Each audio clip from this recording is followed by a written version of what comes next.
Like every other woman here, I want to lose weight. When I lost my 20 kgs, I had to change mentally also as a person to lose that weight. Intermittent fasting causes heart attacks. I came across this research. As a doctor, your first reaction is, you try to make sense of it. And I think carbs are my enemy.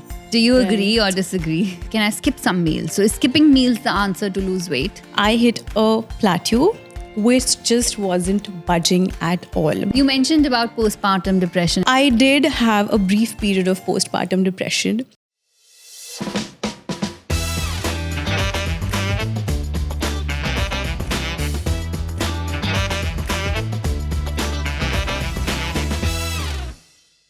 Welcome to Women of Wonder by Reema Mahajan, or Wow Woman as we lovingly call it.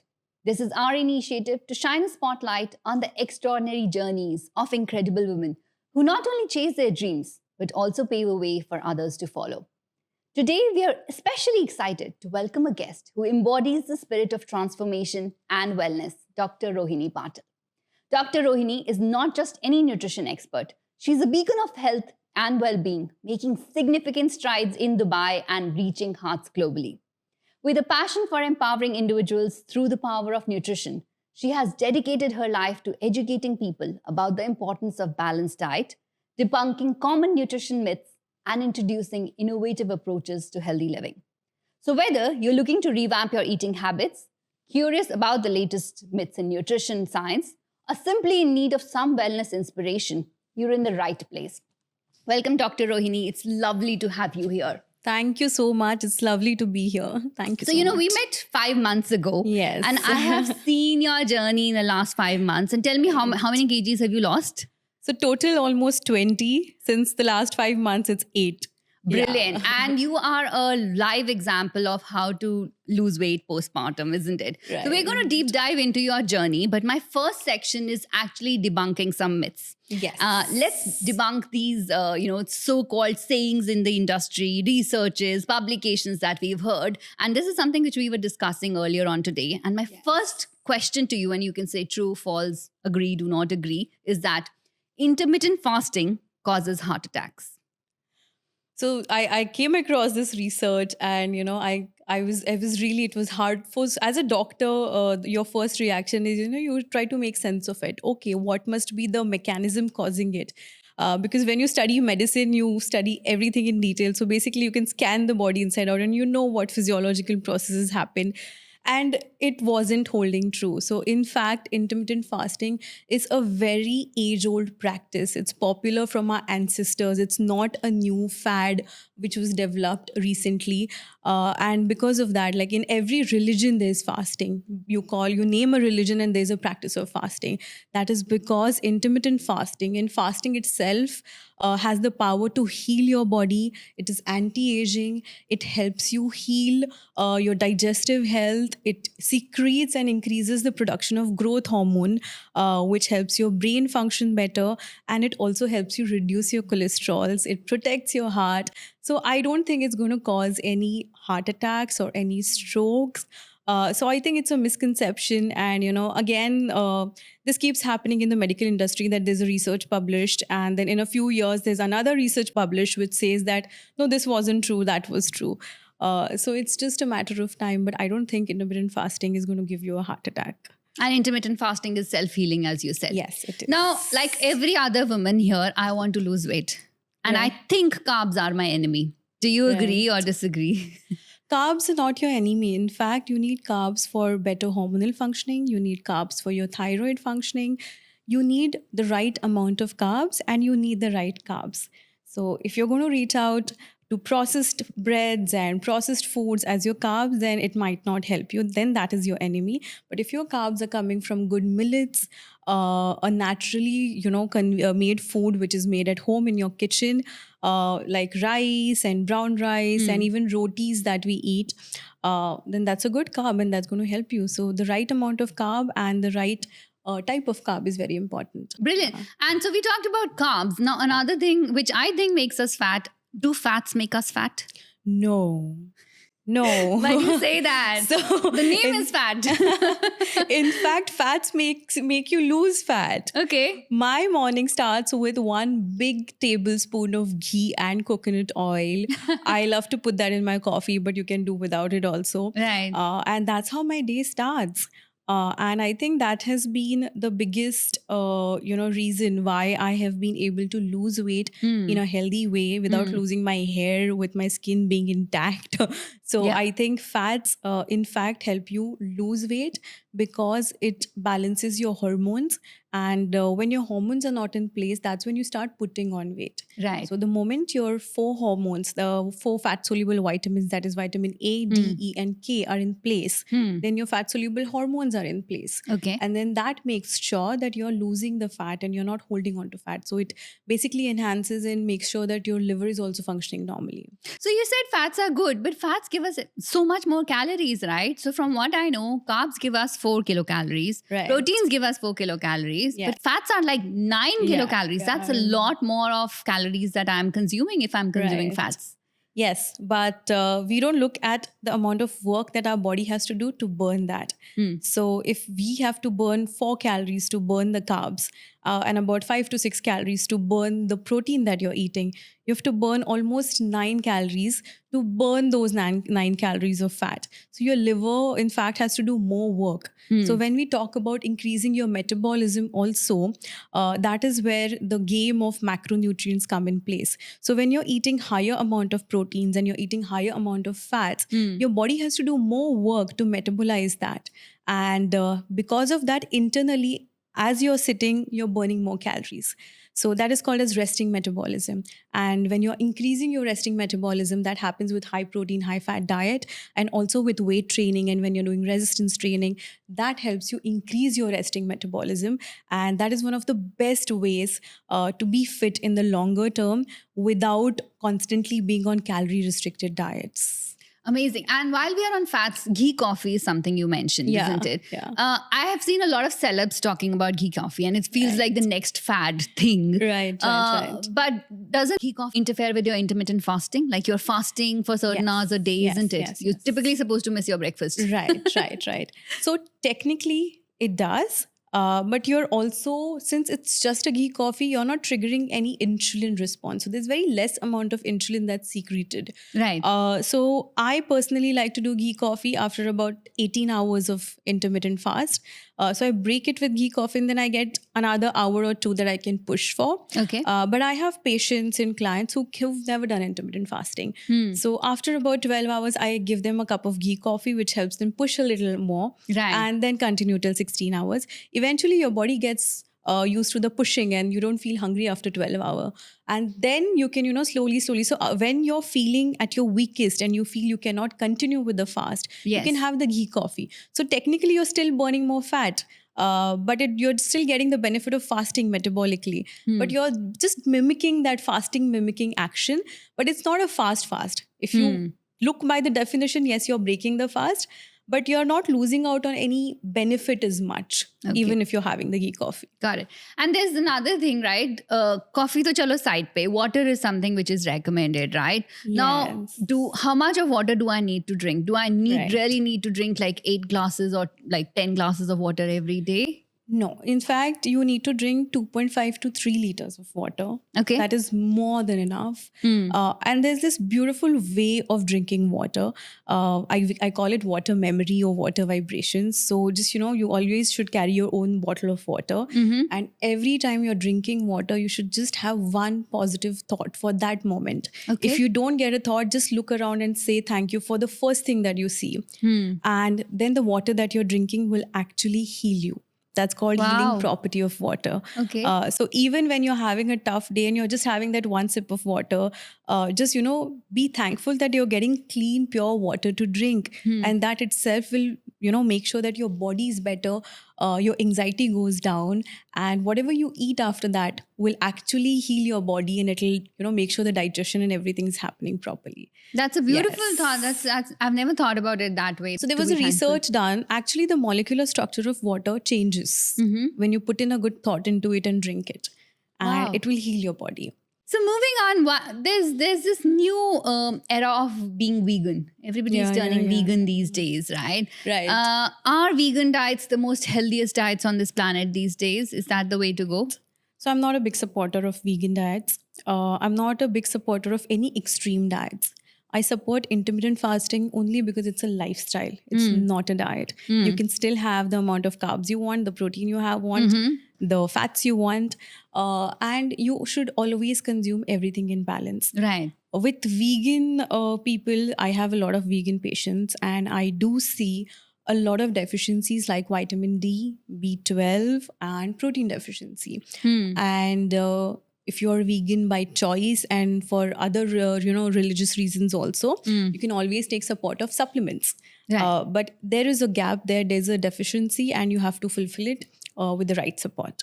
And then my last question is, I want to lose weight. I want to consume less calories. Can I skip some meals? So is skipping meals the answer to lose weight? So there is a very age-old concept called as intuitive eating. Okay. That means your body is always giving you signs of what it wants. So there will be times in the day when you will not feel hungry, and there will be times in the day when you will feel hungry. And it's a pattern, and you have to always pay attention to it. And if you pay attention to it for a month, you will understand what are your 2 peak hunger timings. Okay. Mostly for any normal human body, it's twice. So, for example, for me, first peak time is around 1:30 in the afternoon, and second peak is around 6:30, between 6:30 to 7:30. Right. That is when major meals come into place. And then I will be a little hungry around 3 or 4 p.m. and that's when a snack will come in. Okay. And that particular time, and that is basically your diet timings. And your body will always give you sign and signals of what you want. With kids, you will see when they have calcium deficiency, they will eat chalk. Right. They'll crave that. Yeah. When they have iron deficiency, they'll crave mitti or bricks. So that is how your body is telling you. You'll also crave ice when you're you have iron deficiency. So even there are times when your body will crave for a particular food. That is because it is giving you a sign, and especially when it's about a particular normal food item, you should eat it because there's a reason why your body is asking for it. So that's called intuitive eating. And if you're eating your food without watching TV, or if you're eating your food without any distractions, your intuitions will be right.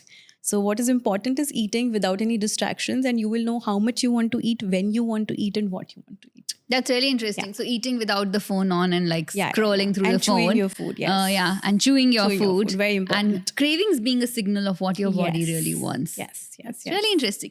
Very good. So Dr. Rohini, let's go back to your journey. How did you land in the world of nutrition? What inspired you to study in depth about this? And where did it all start? So I think it started with my father. My father's a surgeon. And because of that, I think I always had this passion to be a doctor. But my father's passion was to help me find my passion. And I was into sports. I was a national lawn tennis player. When I played sports, that's when a lot of importance was given on my nutrition and my protein intake and supplements, and I was always on it. After playing nationals for about 2 to 3 years, I figured out that, I want to become a doctor, and my true passion and I think natural liking lies in being a doctor. That's when I did the medical schooling and medical studies for almost 5.5 years. When I finished my MBBS, I realized that every disease can actually start with food, and every disease can actually be healed with food and lifestyle modification. And we as a doctor, even when I studied medical science, we were not giving that much importance on it. We were studying the medicines, we were studying the surgeries, we were studying we were studying the cure. We were not studying the prevention, and it really hit me, and I felt very deeply for it. And then after my MBBS, I decided to take up nutrition, study that. After studying that, I realized there was a big gap between what is, just calorie counting diets and actually what can heal your body, and, the things that can help you prevent it. And even lifestyle habits can be as powerful as diets. And that's when I started writing books and educating people. So I think every human has a purpose on this planet. And for me, it's to heal people. Even just, if I help few lives lead a better lifestyle, I think I've fulfilled my purpose. That's beautiful. And I think one thing you mentioned is food as a preventive thing instead Right. of using medicines to cure Yes, it. yes. So when patients come to you, and people will come to you for different reasons, some are trying to lose weight, some are trying to gain weight, some come to Right. you for hormonal issues, PCS, Yes. PCOD, iron Absolutely. deficiencies. These are so common Right. to this day. What are the principles that guide you Yes. for the treatment that you give to your patients? Yes. So a lot of variety of cases we have. Being from a medical background, I like to see their blood work. So how their liver function tests are, how kidney function tests are, what are the cholesterol levels and the blood sugar levels. At my clinic, I also do back in India genetic testing. So it's called nutrigenomics. We study the DNA and what diseases run in the family, especially for people who have chronic diseases. So it's always good to see the genes and know how the preventive measures can be taken for something that can manifest later. Right. After seeing that, I love to get to know the person.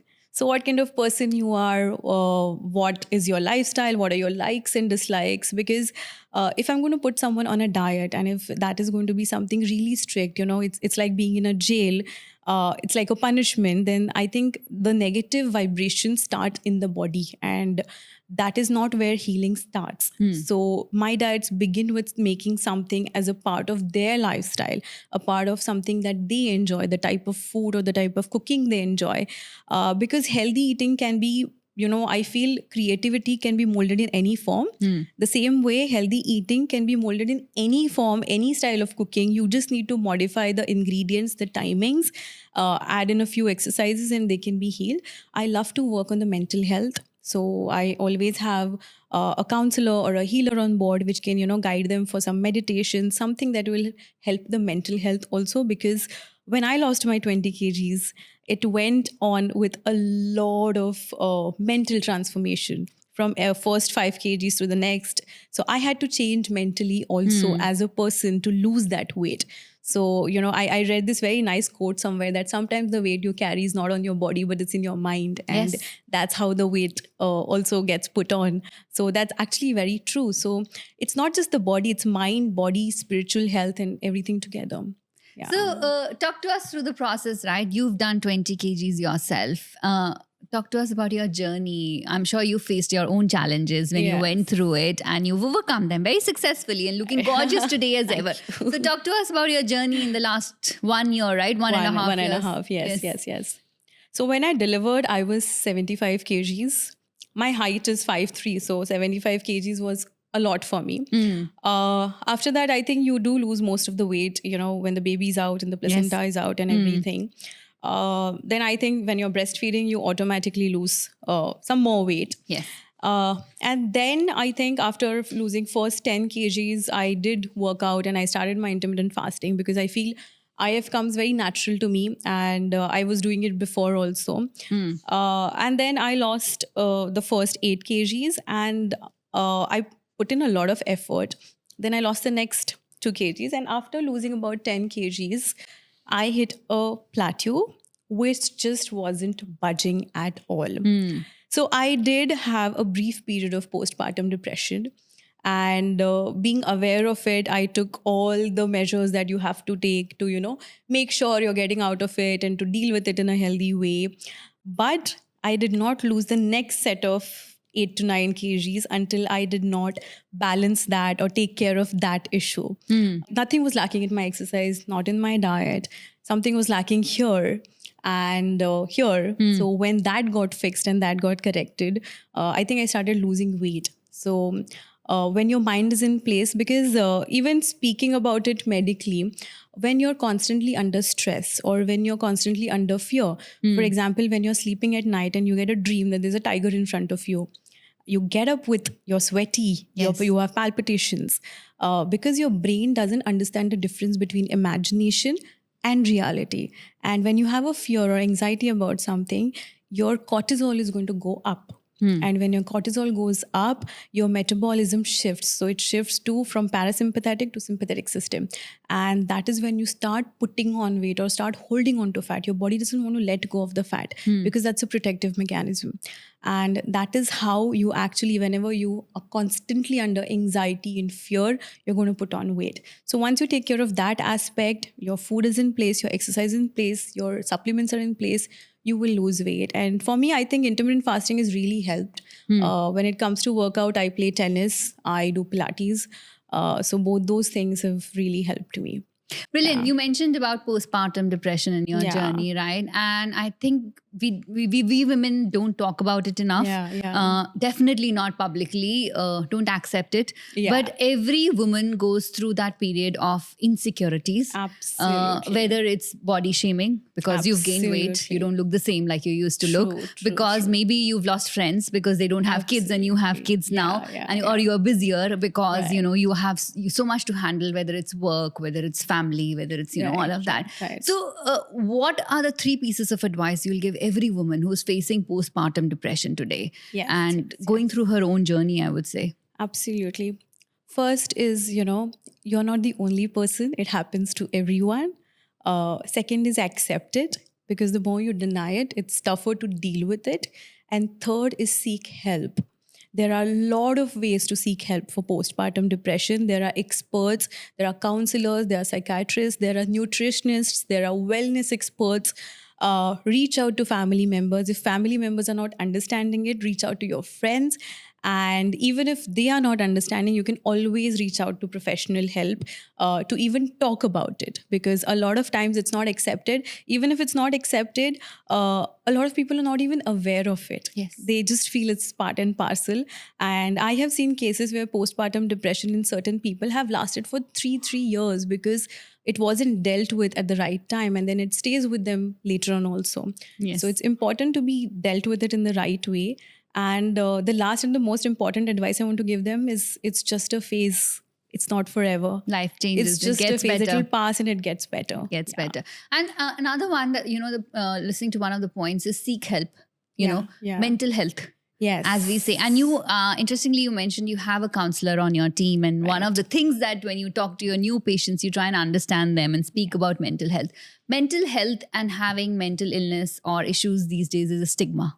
People don't come out openly. It's not like, I have diabetes, I'll go to a doctor. Why do you think so? So I think you don't see it with your eyes, right? Diabetes you see on the blood reports. Hypertension you can see on your BP parameters. Mental health, there is, you don't see it on paper, so it is not accepted. But that doesn't mean that it does not exist. So it's very important that you validate that for yourself and you seek the right help and you find the right way to deal with it, and convert your lifestyle into it. Because a lot of times when you just fix the environment around you and inside you, it can really play a huge role in healing somebody's mental issue or mental disorders. So it's amazing. It's very interesting. The conversation is going on, but now I want to get to know you more. And this is the next round is called Direct Dil Se, or the rapid fire round. You have to answer straight away, no thinking. And the shorter, the better. So let's get to know you. One superfood that you swear by? Ghee. Unsalted butter. Really? Yeah, always. Not the omega-3s and the chia seeds. Ghee. Okay. Early morning or a late night workout? When do you like to work out? Early morning. Yeah? Okay. So do you play tennis in the morning? Yes. Pilates early morning. Okay. What's your favorite hydration hack? Water, rock salt, and lemon. Just mix all the through. That's it. Perfect combination. You don't need any electrolytes also. Electrolytes, ki sachets are in the market these days. Yeah, but just rock salt or pink Himalayan salt does the trick. You don't need anything else. All right. Yeah. What is the best fruit for digestive health? Surprisingly, dragon fruit. Really? Yeah. It's one of the most exotic fruits, right? Yeah, it is. Even bananas are great. Okay. That is easily available. Bananas are more easily available, I would say. They're good for digestive health, yes. Tea or coffee for metabolism? Coffee. Black coffee? Yes. What's your mantra for stress management? Meditation, lots of different types of meditation, breath works, and a good sleep. Tell us a quick, healthy breakfast option for everyone. Eggs or paneer or moong chila. Would you recommend a favorite app for meditation or mindfulness? Do you have anything in mind? I like this app called Breathe. Okay. I also follow Mind Valley. So there are amazing meditations on the Mind Valley app. Lots of good ones. Great. What's your go-to resource for nutritional information? Oh, that's a tough one. I know you read a lot. I know you follow Yes. research a lot, but which are the Yes, most yes. trusted sources that you always Yes. kind of follow? So my favorite sources are all the medical books I studied during my MBBS. Right. I can't name an author from Yeah. nutrition, but there's this doctor called as Nigma Talib. So Okay. she's done good research on gut health. Right. So I have loved to read her book, especially on gut health. Yes. But that's it. I think I love to read the proper medical books, and that's how I also validate the theories which get continuously published in the markets. And that's how I'm writing my own books.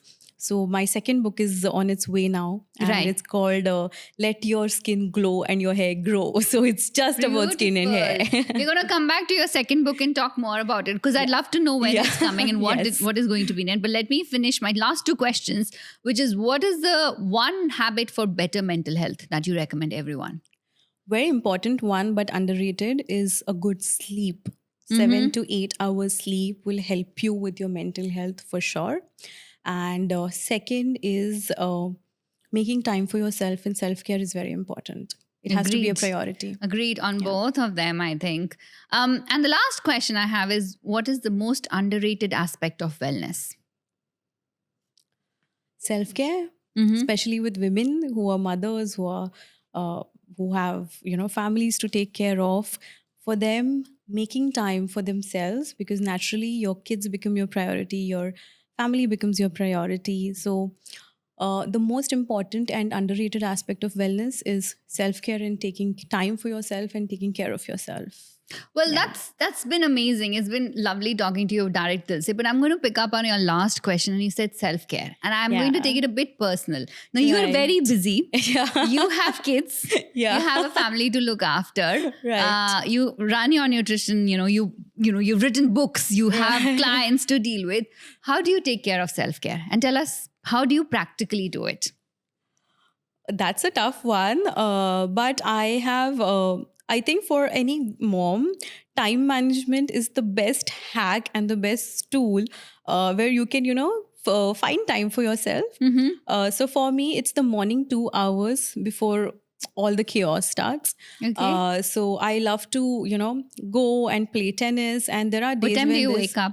So I typically? wake up around 6:30. Yes. And of course, my kids go to school around 7. Hmm. So, very less time between that. But for me, the best hack that's worked on the days when it's too busy, because on the days when you have a holiday and you have enough time, you can always, read a book, relax, do all the meditations. Yes. For me, the self-care time is in the commute. When I'm going to work or when I'm going somewhere, I will put on my meditation, listen to it.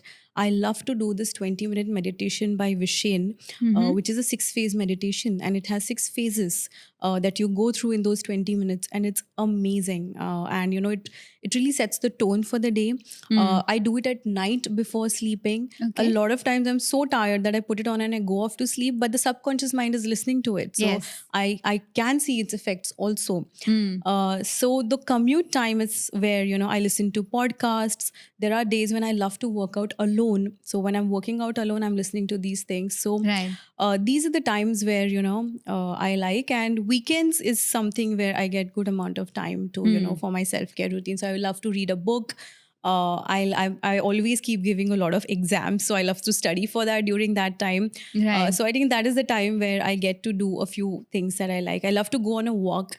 That is again a good time to listen to good podcasts, to listen to good books, to listen to meditations even around that time. Mm-hmm. So I think you can just figure it out for yourself. Yeah, Yeah. it's amazing example of a busy day with a busy mom, Right. running a business, writing books at the same time. So talking about books, tell us, I've seen and read your first book, The Yes. Lifestyle Diet. Yes. Tell us what the second one is going to be about and when is it Right. coming out? So the lifestyle diet is now in India released into 3 languages. That is Brilliant. English, Marathi, and Hindi. Now my second book is due for release in May, or mostly June, and that's about skin and hair health.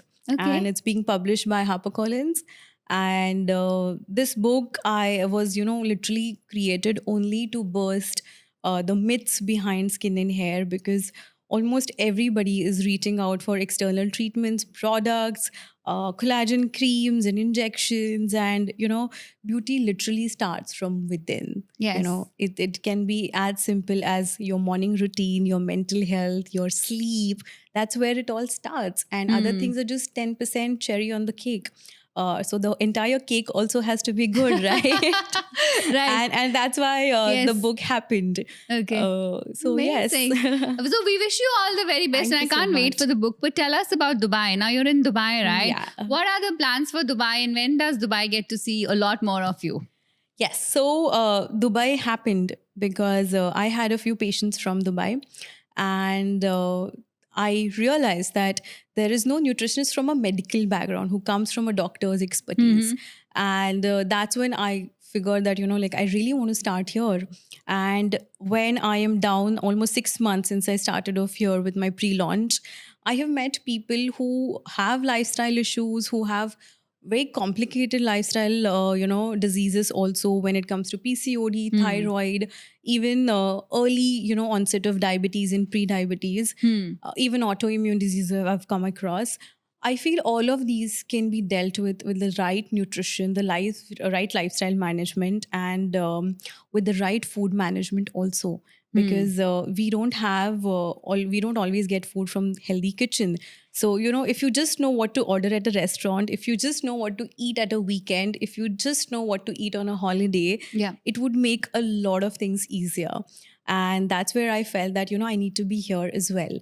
Absolutely. And, yeah. Dubai needs good, people who can guide us where to go and what to order and what to eat and where to start the journeys from. So for all those watching this podcast, Dr. Rohini is now available in Dubai. Please reach out to her. She's amazing. She's a living example of losing 20 kgs herself. So no one better to tell you how to lose weight. Absolutely. So moving on to the last section, doctor.